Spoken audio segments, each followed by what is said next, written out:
Which player is the best bet to win the NFL MVP in 2023? What's going on, bottom line viewers? It's Mitch here to give you my thoughts, my opinions, and my best bets on who I would place my money on to win the 2023 NFL MVP and hopefully help you win some money. Before I get started, let me know in the comment section below your prediction to win the MVP and also your favorite bet to win the MVP based on the odds. Let's begin with the favorites. Obviously, one of the top quarterbacks every season, every year, wins the award. Patrick Mahomes last year, Aaron Rodgers back-to-back in 21 and 2020.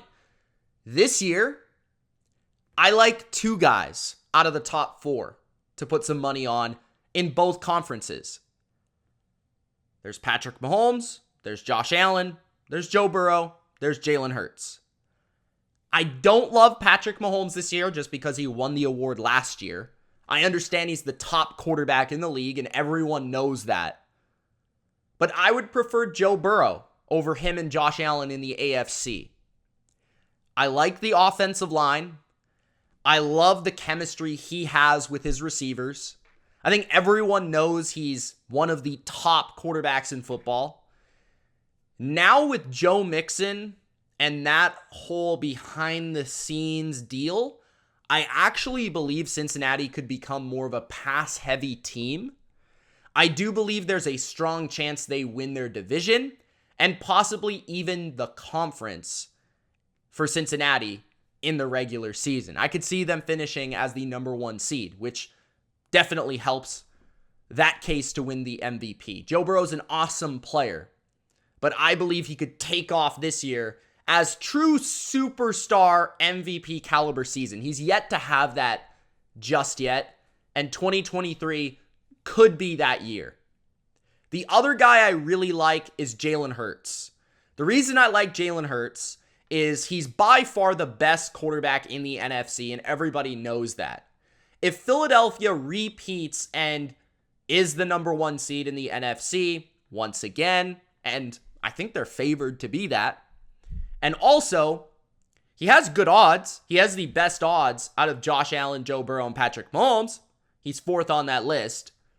And on top of that, yeah, I guess Dallas is tough competition in the division, but as long as they win the division, they're likely going to be the number one seed in the conference unless San Francisco can figure out their quarterback situation, but that's kind of holding them back.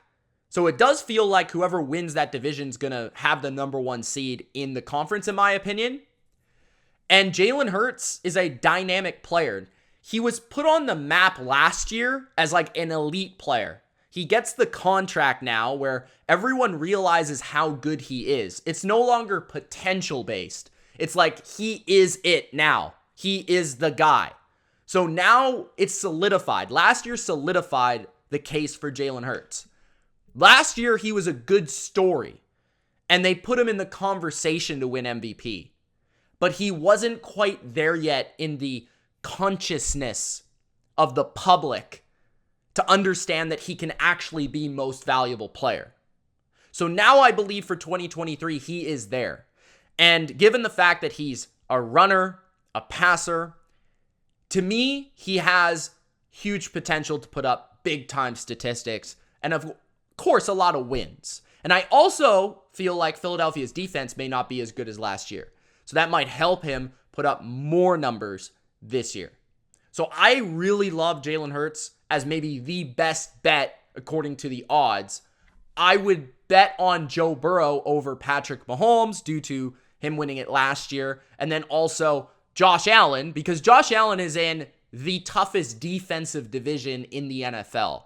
He's got to play the Patriots twice. He's got to play the Dolphins twice now with Jalen Ramsey and Vic Fangio. And he's got to play the Jets twice with Sauce Gardner and company. So that's just too difficult a division for me to really put a lot of money there. Justin Herbert is another guy that's getting pretty good odds and he's up there, but I just don't see it because I think the Chiefs are winning that division. And if you don't really win the division, how can you win the most valuable player? Typically that doesn't happen. So I don't see Justin Herbert as a very viable MVP bet, in my opinion. I just don't see the Chargers being better than the Chiefs this year. I just don't see it. Maybe I'm wrong, but I don't see it. The next tier of guys are like, these are likely, but I don't think they're super likely. So the next tier of guys, you're talking about Aaron Rodgers, you're talking about Trevor Lawrence, Dak Prescott, and Lamar Jackson. Out of these guys, I'm not a fan of the Aaron Rodgers bet. I understand it because he's new to the Jets, and if he takes the Jets to the playoffs, there's going to be a case for him to be the MVP. And I understand the bet, but personally, I don't see how he has the statistics to be in that conversation. Plus, he's getting older. He did not play his best football last year.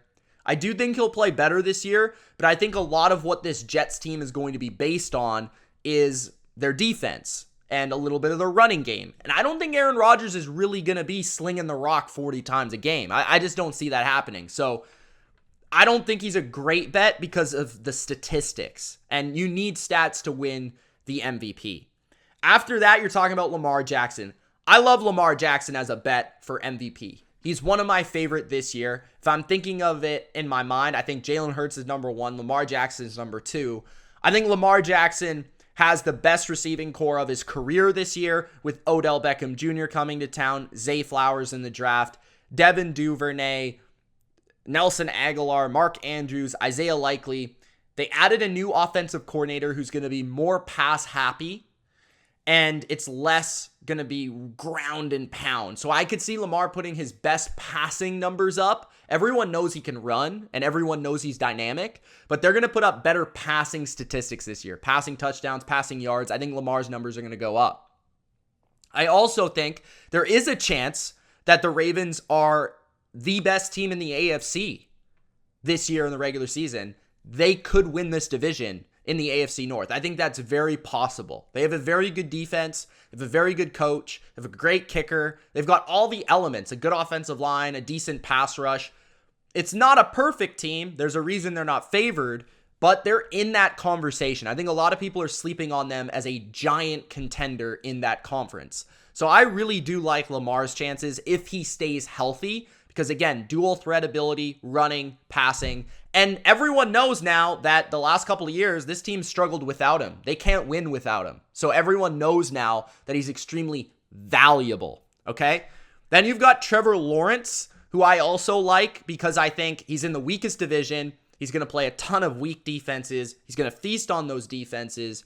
And I think there's the narrative of him being the prince that was promised, the number 1 pick, the generational prospect. He's going to be thrown in the conversation as long as Jacksonville is doing what we think they'll do, which is win the division and be in that top upper echelon of the AFC conversation. And all it will take is a couple big primetime outings for him against big quarterbacks, and people will be all over Trevor Lawrence to win this award. So I also don't hate that bet. When it comes to Dak Prescott, I'm very high on Dallas this year, so just out of that alone, I have to be somewhat high on Dak Prescott. But I also do view Dak Prescott as having a public opinion that doesn't really allow him to win this award. I just don't feel like, in my mind, at the end of the day, can Dak Prescott win the MVP? And personally, I just don't see how the public overcomes their opinion of Dak Prescott. And I also think this defense is too good to be viewed as, wow, Dak is just so good and so valuable that without him, they wouldn't be any good. And we saw that last year. After that, you're talking about the mid-tier guys. I actually really like Geno Smith as an MVP player because I think their receiving core is awesome. They've got a great offense. I think there's the possibility they win a lot of games this year. There's even an outside chance they win their division. They're a top 2 seed in this conference. If things go wrong with Brock Purdy for San Francisco, they're forced to play Trey Lance a lot or something. I feel like San Francisco, there is a way that maybe they don't win the division. They actually just finish as a wild card where Seattle picks up the win in the division because they've really made immense steps this offseason to putting themselves in position to be very good. I don't think a lot of people see that coming, which is also a narrative of, well, if Geno Smith plays really well, people will view it as this team is like, okay, but Geno is playing spectacularly. And we saw him play really well last year with really good stats and numbers. And he has a really good backstory, going from comeback player of the year-esque player to now MVP. That would be a pretty cool story for people to back. So I really like Geno Smith at like 39-1. That's a really good bet in my opinion. Daniel Jones, I still feel like has public opinion to overcome, but I don't think it's a bad bet at 50, nearly 51-1. Daniel Jones, his ability to run and throw, and if the Giants do well this year, they will have a good offense. They're very well coached. I just think most people view that as Brian Daboll's team, and that's why Daniel Jones will not probably be in the MVP conversation. I don't think it's a bad idea to throw some money on Brock Purdy. Brock Purdy's 55-1. As the 49ers quarterback, their best quarterback, the guy they want to go with. If he steps in there and they're the number one seed in the NFC, as much as everyone loves Kyle Shanahan, they're going to look at the quarterback and he has 35 touchdowns and 7 picks. People are going to be like, wow, Brock Purdy's really, really special. And he is this next Tom Brady story, right? Of this late round draft pick on a really good team. So I could see Brock Purdy being in that conversation as well. I think it's a lot better bet than Trey Lance. And then a couple of long shots for me. I do like outside of the quarterback position. I feel like, again, betting on a 49er player to win the MVP, I don't think is a bad idea. And Christian McCaffrey at more than 100-1, I think is a good bet. Like, what if Christian McCaffrey goes out there, the rest of the field is kind of so-so at quarterback. There's no really clear, identifiable leader in the quarterback department this year.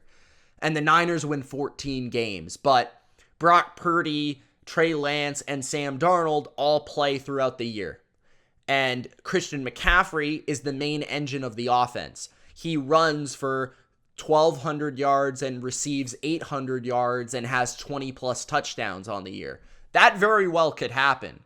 And I think a lot of people would look at Christian McCaffrey as the most dynamic, best weapon of the year.